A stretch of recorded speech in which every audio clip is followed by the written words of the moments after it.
दिया जाए, निजी कंपनियों को दे दिया जाए। और आपको पता है कि अगर हेल्थ केयर का निजीकरण किया जाएगा तो आम आदमी के लिए तो इम्पॉसिबल हो जाता है।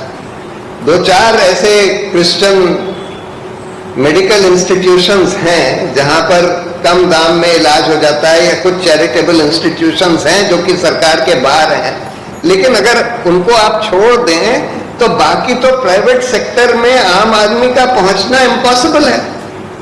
आज तो आम आदमी प्राइवेट हॉस्पिटल्स में जा ही नहीं सकता क्योंकि उतने पैसे हैं ही नहीं। तो एकदम उल्टा काम हो रहा है। देखिए, कुछ सरकारी की समस्या सरकार की नीतियों, इस सरकार की नीतियों के कारण है कि बड़े बड़े उद्योगपतियों को सब कुछ दे दो, पोर्ट्स, एयरपोर्ट्स, हाईवेज वगैरह, पब्लिक सेक्टर को खोखला कर दो। इस तरह की जो नीतियां, फिर ये जो नोटबंदी और बिल्कुल बेतुकी नीतियां जो चलाई गई, लॉकडाउन कर दिया गया वगैरह वगैरह, कुछ तो काफी कुछ बेरोजगारी इन नीतियों की वजह से है।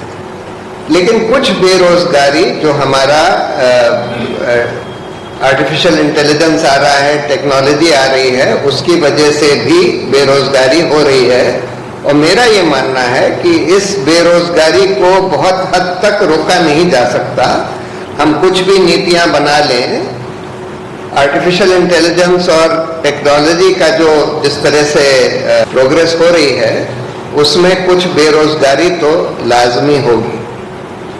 और इसलिए मेरा ये मानना है, देखिए, बहुत सारे लोग जो आर्टिफिशियल इंटेलिजेंस को समझते हैं, जो उस पर काम कर रहे हैं, उनका ये कहना है कि अगले 10 साल में करीब करीब 70-80% अनएम्प्लॉयमेंट दुनिया भर में हो जाएगा अगले 10-12 सालों में। चलिए, उतना ना भी हो तो 30-40% तो आप रोक ही नहीं सकते। 30-40% अनएम्प्लॉयमेंट दुनिया भर में अगले 10-12 साल में सिर्फ आर्टिफिशियल इंटेलिजेंस के आने से होने वाला है। अब उसका हम क्या कर सकते हैं?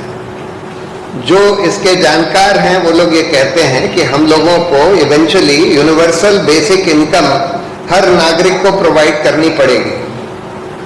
यानी कि हर नागरिक को, चाहे उसके पास, अगर उसके पास खासकर एम्प्लॉयमेंट नहीं है, तो उसको एक मिनिमम, जिसको हम लोग यूनिवर्सल बेसिक इनकम कहते हैं, उसी का हम लोगों ने एक modified version right to employment bill या एक्ट बहुत छोटा सा बनाया था, जिसमें हम लोग ये कहते हैं कि जिसके पास मिनिमम वेजेस पर भी एम्प्लॉयमेंट नहीं है, उसको मिनिमम वेजेस पर एम्प्लॉयमेंट दिलवाना सरकार का काम है।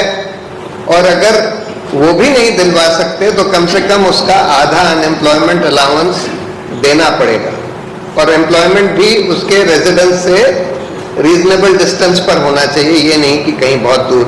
अब बहुत सारे लोग ये कहेंगे कि भाई 30-40% अगर अनएम्प्लॉयमेंट हो जाएगा और 30-40% लोगों को आपको एम्प्लॉयमेंट देना है या अनएम्प्लॉयमेंट अलाउंस देना है, चाहे वो बिल्कुल न्यूनतम वेजेस पर भी हो, तो उसका पैसा कहां से आएगा? पर पैसा उसके लिए कोई प्रॉब्लम नहीं है, बहुत आसानी से लाया जा सकता है। अगर आप सिर्फ ऊपर के 1% लोग, जो सबसे अमीर लोग हैं देश के, उनके ऊपर थोड़ा सा 2% वेल्थ टैक्स और 1/3 इनहेरिटेंस टैक्स लगा दें, तो उससे वो पैसा बहुत आसानी से आ सकता है। उसको ऑफ कोर्स एनफोर्स करना होगा। बहुत सारे लोग ये कहते हैं कि नहीं, वो तो एनफोर्स हो ही नहीं पाएगा, लोग उसको सर्कमवेंट कर लेंगे।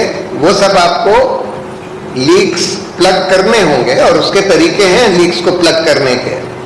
अगर विल हो तो इसको बिल्कुल आसानी से इम्प्लीमेंट कराया जा सकता है, ये जो वेल्थ टैक्स और इनहेरिटेंस टैक्स। और कोई रीजन नहीं है कि उसको क्यों नहीं कराया जा रहा, क्यों नहीं कराया जाना चाहिए। तो हम लोगों को, मतलब आप ये तो मानकर चलिए कि हम चाहें या ना चाहें, आगे चलकर ये राइट टू एम्प्लॉयमेंट एक्ट तो आना ही आना होगा। और जिन लोगों के पास रोजगार नहीं है, और इनकी तादाद बढ़ती जाएगी, आज 20% हो सकती है, 15-20% जो भी होगी, लेकिन ये तादाद बहुत तेजी से बढ़ेगी और अगले 10 साल में कम से कम 40-50% होने वाली है।